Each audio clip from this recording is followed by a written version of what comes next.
Good morning, my dear students of class 10th.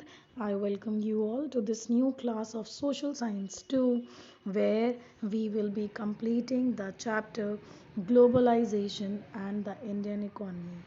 Now, children, since in the previous classes we have discussed what is actually WTO and what was the aim and objective of WTO, where WTO wants that there should be no restriction for anyone to buy or sell anything produced by anyone around the globe. Since children, the organization is having its name only, that WTO, World Trade. So WTO's objective is in itself that the trade should be free. If anyone from any country wants to sell or purchase anything, there shouldn't be any barrier in it. Now let us see developing countries and World Trade Organization. Developing countries most of the times oppose the idea of free world economy and refuses to remove some barriers. Now, since WTO wants that there shouldn't be any barriers, but the developing countries, on the other hand, they believe that trade barriers should be there in itself to have a cross check on the trade and commerce going on between the two nations. Why? Let us see further. Now, what the developing countries wants is industries in developing countries are not equally developed to compete with the large multinational corporations. Now, since developing countries are still on the pace of development, children, they will not definitely be willing to have a competition.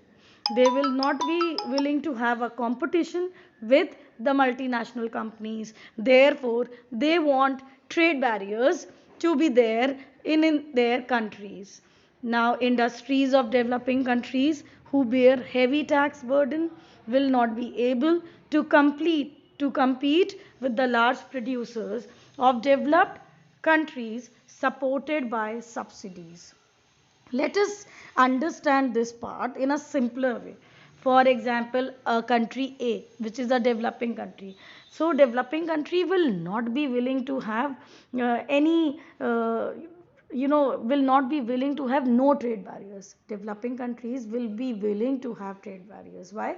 Because these countries are not developed to that level where they can compete, where they can have a competition with large MNCs. Point number one.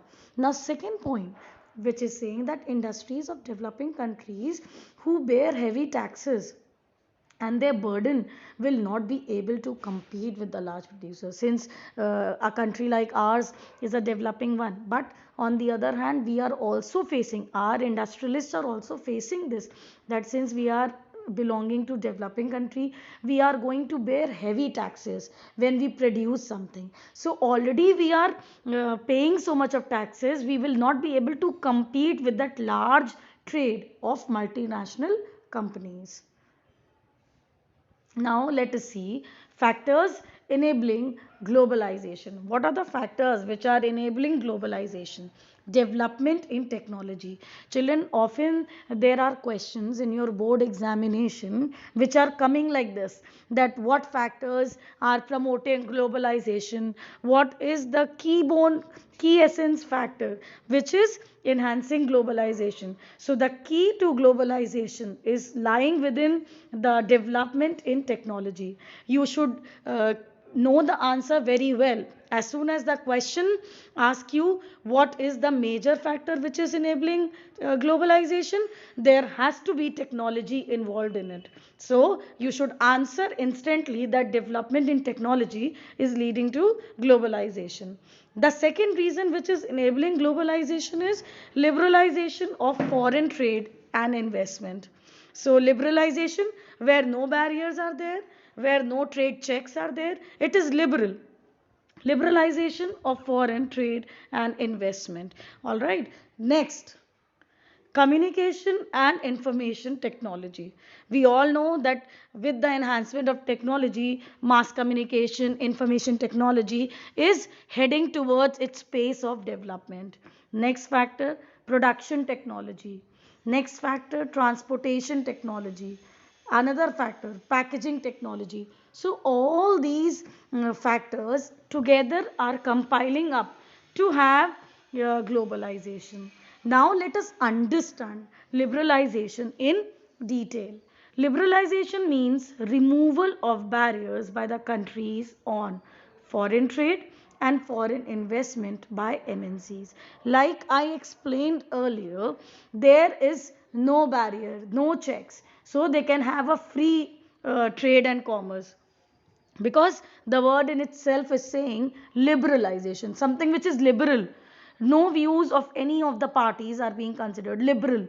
So liberalization means, in simple words, removal of barriers by the countries on foreign trade and foreign investment. Now children, since we are reading this foreign trade and foreign investment, I would like you to note down a common question which occurs in your board examination most of the time, that differentiate between foreign trade and foreign investment. This is a question which keeps on coming in your exams most oftenly. So either it will come for 1 mark or it may come for 3 marks. So depending upon the marks content, you should note down the answer accordingly. Next, we are going to study effect of globalization. Since we are going to see the effects, let us always start with the positive effects of globalization. Now children, to understand positive effects in a simpler way, it is what are the outcomes in a positive way? What are the merits of having globalization? Number one, better quality products for consumers at lower price. Since a country, for example, a country which is producing a commodity and the country is having its monopoly, naturally the consumers, the customers are going to get that commodity at that same price which is being fixed by that company. But when globalization enters, all other countries of the world are producing the same commodity, and then to beat the competition, children, to beat that competition, countries are going to cut down their prices. Therefore we will get better quality product, and that too with a price which is lowered. So low price with better quality.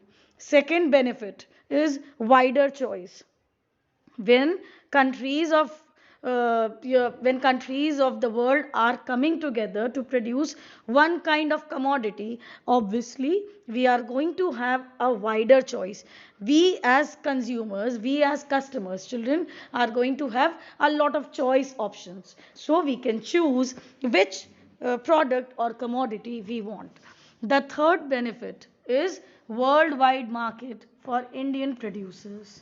Now, since we all know that when globalization enters, different countries of the world are coming together to produce and sell their products and commodities. So, when we are having this base, we are definitely going to have worldwide market for Indian producers. We as Indians are a developing country, and then we can have and we can try our hands worldwide, where the market is welcoming us, since we are producers, and we all know India is rich in natural resources. So worldwide market is welcoming Indians producers. The next benefit helps in capital formation. Now children, we all know capital formation is building our wealth. So when we are dealing alone in our country only, we are confined to profit earning. But when we enter into a world of globalization where different countries are trading with us, definitely it is going to help us in building our capital. So another benefit of globalization is capital formation.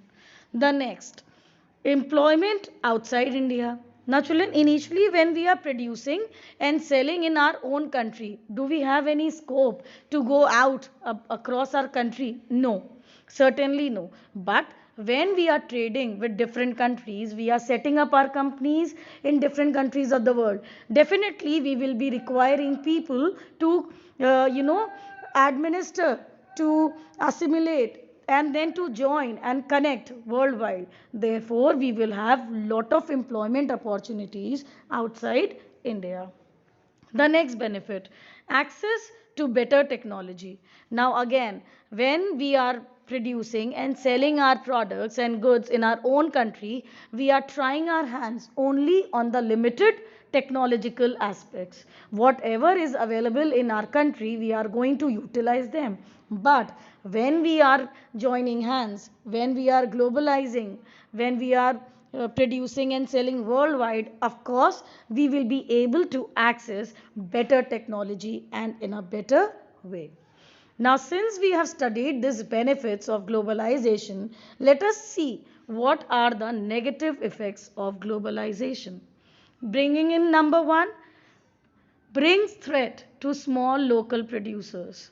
Now, children, when we are joining hands with different countries of the world, of course, we are heading towards globalization, but we are ignoring the pain and misery of the local producers. For example, the potters, weavers, which were, relying on, depending on their livelihood on our consumers of our country, which were not having any other option from different countries of the world, will now be accessing to better choice, better quality. Now, who is going to be neglected? Who is the ultimate sufferer? Of course, our local producers. Second demerit, outflow of Indian currency by way of profit of MNCs. Now, since we are trading, of course, there is a flow of Indian currency between the countries which are trading. And then what demerit is in this, that Indian currency will be way of profit of MNCs, means the multinational companies which are joining hands with our country India will be making a lot of profit of our Indian currency. Third, markets of the country depending on others. Now, our markets, which are serving better choice and better options to our consumers, will always have to depend on different countries for their products and commodities. Therefore, we are relying and we are depending on other countries. The next demerit is lack of public interest. Of course, when we are going worldwide, when we are doing something globally, we are neglecting public interest. Then we are exploiting our employees to meet the demands of the multinational companies. We are hiring our workers on the basis of their flexibility. What more these employers, what more these employees can give us? What more we can extract from these workers? So ultimately, we are exploiting our employees. The next demerit is disrupt the social and cultural life of the people. Of course, when a person who was happy in trading and doing his business in his own country where no other countries were involved, once we are joining hands with other countries, once we are entering the world of globalization, of course, we have to match up with the timings of different countries. Therefore, we are working round the clock. And when a person is working round the clock, the person always neglects his social and cultural life. A person cannot be able to devote his time to his family, and different cultures, different customs which are being performed. Therefore, disrupting the social and cultural life of the people. Now, the next heading we are going to study is government measures. Let us see what the government's intervention in these aspects are. The central and the state governments in recent times is taking different steps to attract foreign investments by MNCs and foreign individuals in India. Now, what the government is trying to do? Government's objective is to increase GDP. And how will this be done? When we are joining hands with different multinational companies from different countries. So when these countries are investing in our country, of course they will be bringing in foreign currency, they will be bringing in foreign capital, they will be bringing in employment opportunities, so many things they will be bringing to our country. Therefore, the government is taking measures in this field, and the measures are declaration of special economic zones, liberalization of labor laws. Of course, we are joining hands with different countries, but with these two aspects. Let us first see what are special economic zone. Now, these are some selected areas which are equipped with world class facilities of electricity, water, roads, storage, recreational, educational aspects, etc. Now, when we call some guests at our place, children, to make you understand, where are we going to make that guest sit and placed? Of course, in our drawing room, where everything is well defined, very neat, very tidy, where we have an air conditioner also, where we can have easy access to the guest. So similarly, when a government is joining hands with different countries, of course, we will be creating some world class facilities. Facilities to favor those multinational companies.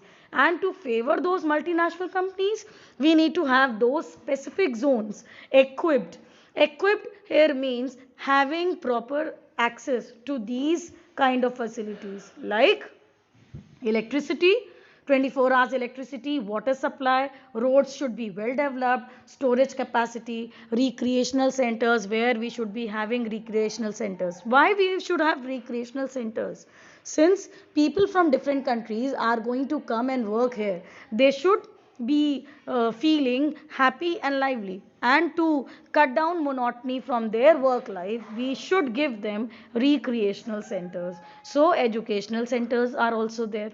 Now, where a world class industry can be set up, so the companies who set up industry in such areas get tax relief for first few years. Of course, children, when companies will be given such world class facilities, they need to be, testing all these facilities, and for initial time no taxes are being levied on these multinational companies. Now let us see liberalization of labor laws. We all have our constitution imbibed with the rights and protection of all its citizens. Our country has its constitution where all the Indians have their safeguard and their safety laws and rights. Let us see what is liberalization of labor laws. Since we all know liberalization where no trade barriers are there on investment and on trade, then what are these labor laws? Of course, the laws which are being made for the laborers. So the employers in India need to obey certain rules that aims to protect the interest of workers. So whatever companies are coming, or the Indian companies, they should follow the laws which are being set up by the Indian government. And in favor of whom? In favor of the workers. Recently, the government of India has allowed the companies to ignore many rules, which is called liberalization of labor laws. Since liberalization means no laws on trade barriers, therefore the companies ignore many rules. Now, how liberalization of law helps the MNCs? Flexibility in labor laws enables the MNCs to ignore some rules that helps the companies in keeping the size of the workforce under control. A company can hire and fire as per the seasonal variation in demand for the workforce. Suppose an MNC is being set up and there is lot of work. They will hire n number of workers, but once the work is done, they can fire the workers. So, should we support or reject globalization? Now again, this is a question which is burning. That is why we see our government, discarding foreign investment. We are promoting our Indians. Make in India, make in India. Why? To profit the other multinational companies? Why not bringing in all the profit in our country? That is why our honorable Prime Minister is supporting the huge project Make in India. So children, globalization is a process or change for mankind all over the world, where the question for accepting or rejecting is irrelevant today. It is still a burning question. Strategy for fair globalization. So, screening on arrival of goods and services, government support to local companies, strict implementation of labor laws, negotiate with WTO for fairer globalization. So, these are the strategies which can give us a fair globalization, children. So, with this, we complete the chapter Globalization and the Indian Economy. Questions and answers will be attached in the Google Classroom app. Thank you so much, children. Have a nice day.